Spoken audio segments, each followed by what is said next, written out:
Hello dear students, welcome to my channel judiciary with Rashmi. आज के video में हम भारतीय दंड संहिता 1860 के अध्याय 5 क चैप्टर 5A जो आपराधिक षड्यंत्र के विषय में बात करता है की ओर बढ़ेंगे, जिसमें सेक्शन 120A 120 क और 120 ख वर्णित है।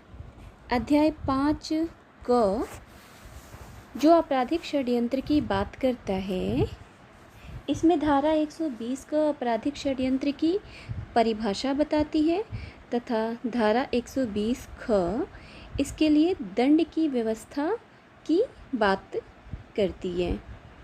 किसके लिए दंड? आपराधिक षड्यंत्र के लिए।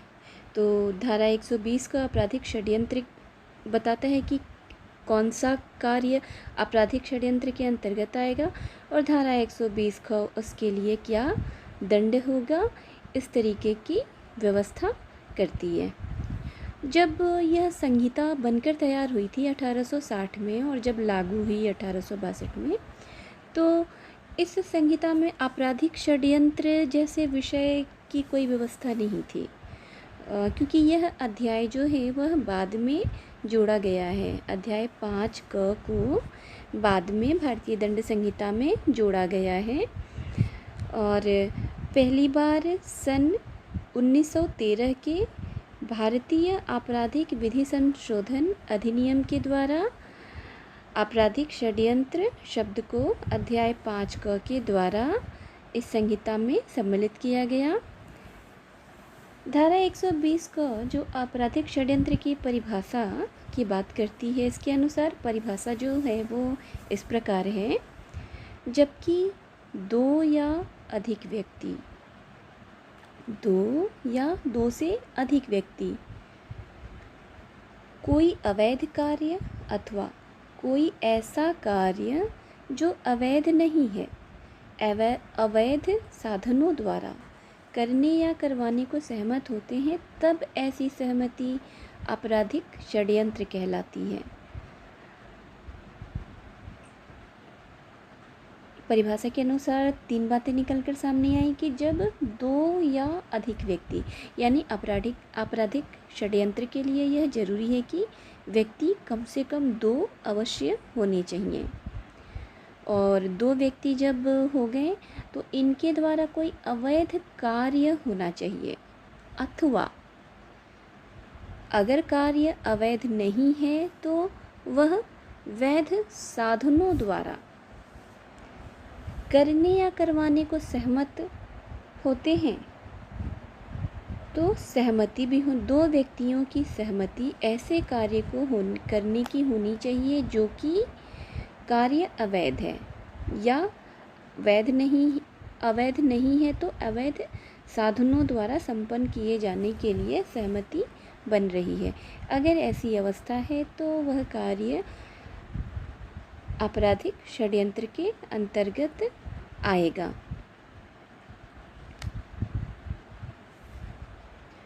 परंतु किसी अपराध को करने की सहमति के सिवाय कोई सहमति आपराधिक षड्यंत्र तब तक न होगी जब तक कि सहमति के अलावा कोई कार्य उसके अनुसरण में उस सहमति के एक या अधिक पक्षकारों द्वारा नहीं कर दिया जाता।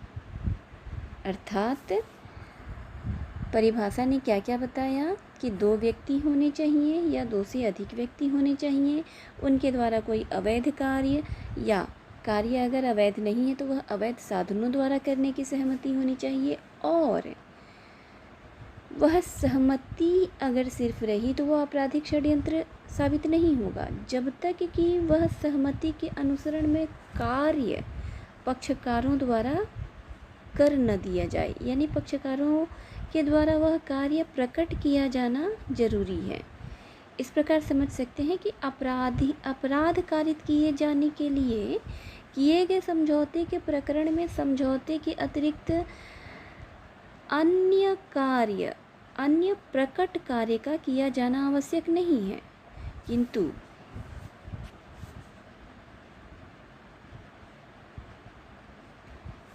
एक ऐसे कार्य को करने हेतु किए गए समझौते में जो अपराध नहीं होगा, समझौते के अतिरिक्त कुछ प्रकट कार्य समझौते के एक या अनेक पक्षकारों द्वारा किया जाना चाहिए। तो इस प्रकार किया गया प्रकट कार्य निश्चयतः कथित समझौते के अनुसरण में किया गया हो, यानी जिस प्रकार का समझौता किया गया हो उसके अनुसरण में कार्य प्रकट किया गया हो। अगर वह सिर्फ सहमति बनी और कार्य प्रकट नहीं हुआ तो वह आपराधिक षड्यंत्र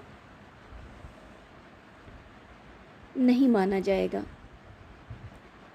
यदि आपराधिक षड्यंत्र के फलस्वरूप षड्यंत्रकारी अनेक अपराध कारित करते हैं तो उनमें से प्रत्येक उन अपराधों के लिए दायित्वाधीन होगा, भले ही उनमें से कुछ ने अपराध कारित करने में सक्रिय भाग नहीं लिया हो। E.G. बारसे बनाम राज्य AIR 1961 SC 1762 का केस बेरेक्ट में दिया हुआ है। इसके अंतर्गत यह बात बताई गई कि आपराधिक षड्यंत्र के लिए आवश्यक नहीं है कि सभी षड्यंत्रकारी एक ही कार्य करने को सहमत हों। एक योजना के अंतर्गत कार्यों की श्रृंखला भी हो सकती है। और अमृतलाल हाजरा बनाम एम्परर 1915, इस वाद में बताया गया कि यदि षड्यंत्र के अनुसरण में षड्यंत्रकारियों द्वारा कोई अपराध किया जाए जबकि कुछ अन्य कुछ भी न करें तो उन सभी को षड्यंत्र के अंतर्गत संबंधित दोष के लिए साथ साथ आरोपित और साथ साथ विचारण किया जा सकता है। तो आपराधिक षड्यंत्र के अपराध के लिए कम से कम 2 व्यक्ति अवश्य दोषी साबित किए जाने चाहिए और इस अपराध के लिए केवल एक व्यक्ति को दोषी साबित नहीं किया जा सकता, क्योंकि कोई एक व्यक्ति कैसे अपने आप में तो षड्यंत्र कर नहीं सकता है।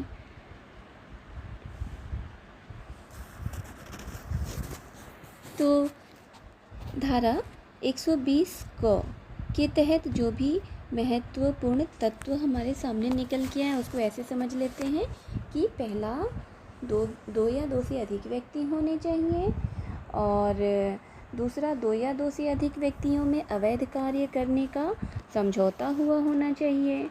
और जो तीसरा तत्व निकल कर आता है इस परिभाषा से कि समझौता अवैध कार्य अथवा वैध कार्य को अवैध साधनों द्वारा करने का होना चाहिए।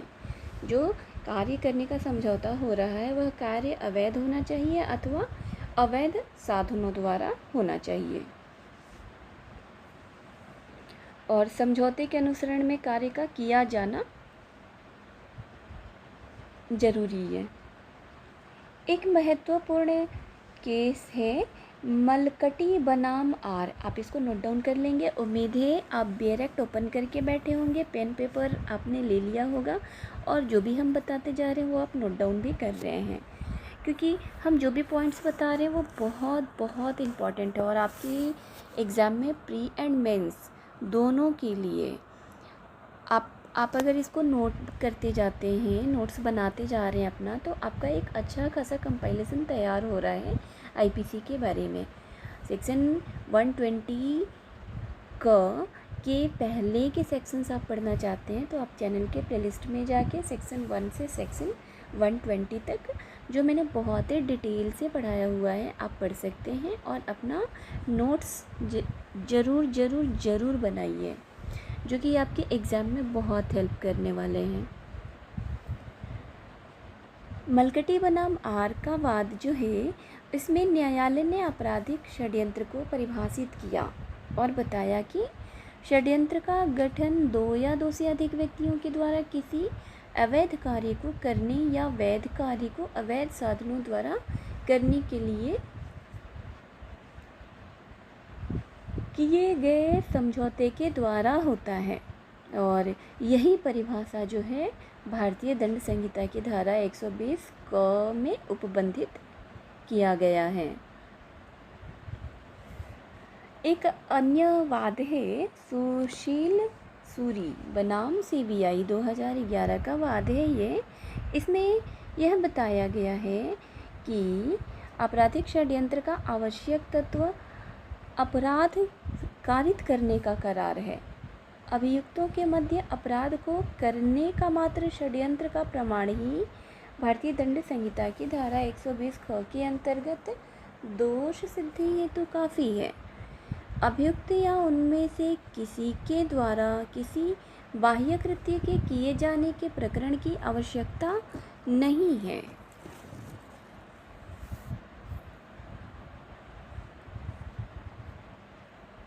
बढ़ते हैं धारा 120 ख की तरफ, जो कि आपराधिक षड्यंत्र का दंड के विषय में बात करती है। जो कोई मृत्यु, आजीवन कारावास या 2 वर्ष या उससे अधिक अवधि के कठिन कारावास से दंडनीय अपराध करने के आपराधिक षड्यंत्र में शरीक होगा, यदि ऐसे षड्यंत्र के दंड के लिए इस संहिता में कोई अभिव्यक्त उपबंध नहीं है, तो वह उसी प्रकार दंडित किया जाएगा मानो उसने ऐसे अपराध का दुष्प्रेरण किया था। पॉइंट नंबर 2 बताता है, जो कोई पूर्वोक्त रूप से दंडनीय अपराध, पूर्वोक्त क्या, जो कि धारा 120 क में बताई गई है। तो जो कोई धारा 120 क के रूप में दंडनीय अपराध को करने के आपराधिक षड्यंत्र से भिन्न किसी आपराधिक षड्यंत्र में शरीक होगा, वह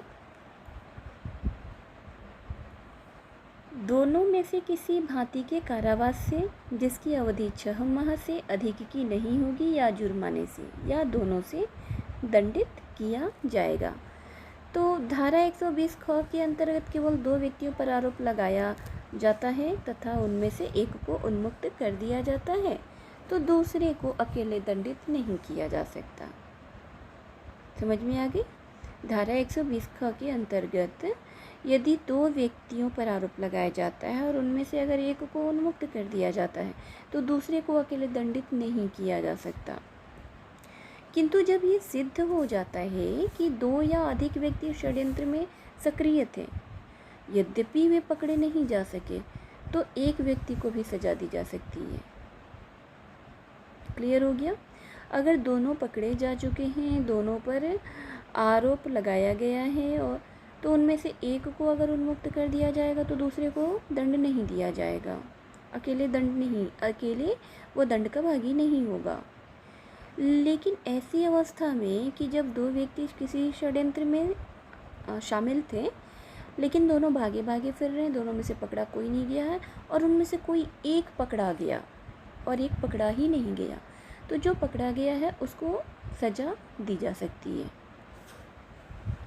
आपराधिक षड्यंत्र के लिए ये बिल्कुल भी आवश्यक नहीं है कि सभी पक्षकार एक ही अवैध कार्य को करने के लिए सहमत हों, और इनमें से अनेक कार्यों का किया जाना सम्मिलित हो सकता है। बहुत सारे कार्य सीरीज़ में हो सकते हैं, और ये भी आवश्यक नहीं है कि षड्यंत्र का प्रत्येक सदस्य जो है वो षड्यंत्र के सभी तथ्यों को जानता हो।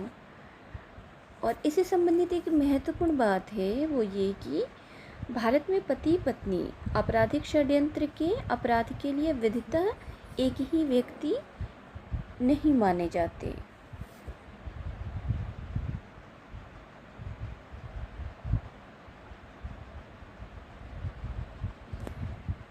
अतः यदि किसी मामले में केवल पति तथा पत्नी षड्यंत्र के पक्षकार हैं, तो आपराधिक षड्यंत्र के लिए दंडित किया जा सकता है।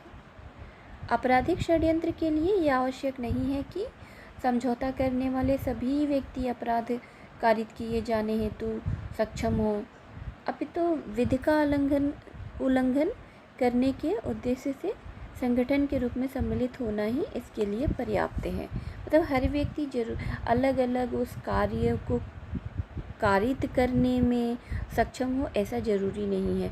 बस वह किसी ऐसे संगठन में सम्मिलित है जो कि षड्यंत्र कर रहा है, तो वह सभी सम्मिलित माने जाएंगे। और किसी अवैध कार्य को करने का करार तब तक बना रहता है जब तक कि ऐसा करार करने वाला व्यक्ति उससे संबद्ध रहते हैं एवं उसके अनुसरण में कोई कार्य करते रहते हैं।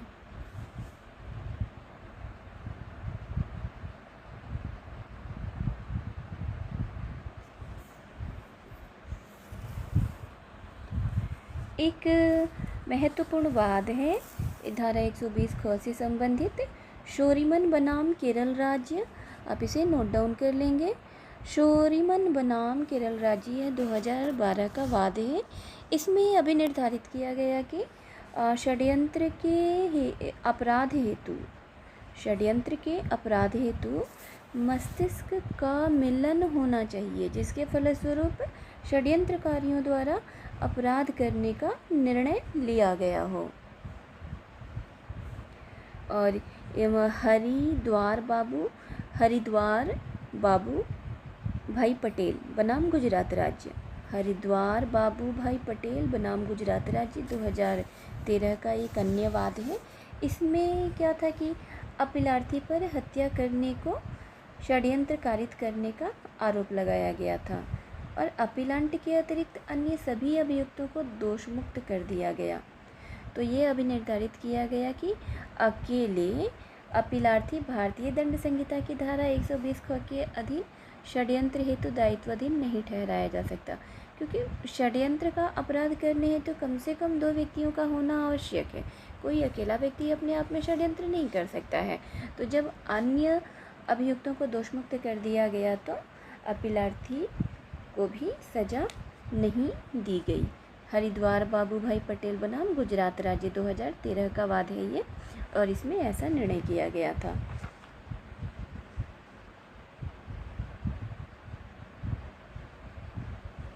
तो इसमें इम्पॉर्टेंट जो बात निकल कर के आई वो यह कि अपराध तब भी गठित होता है जब 2 लोगों के विचार एक हों, चाहे आगे और कुछ किया जाए या नहीं। तो षड्यंत्र के लिए केवल आपस में समझौता ही आवश्यक है। समझौता, करार, है ना, आपराधिक षड्यंत्र के अपराध का सार है।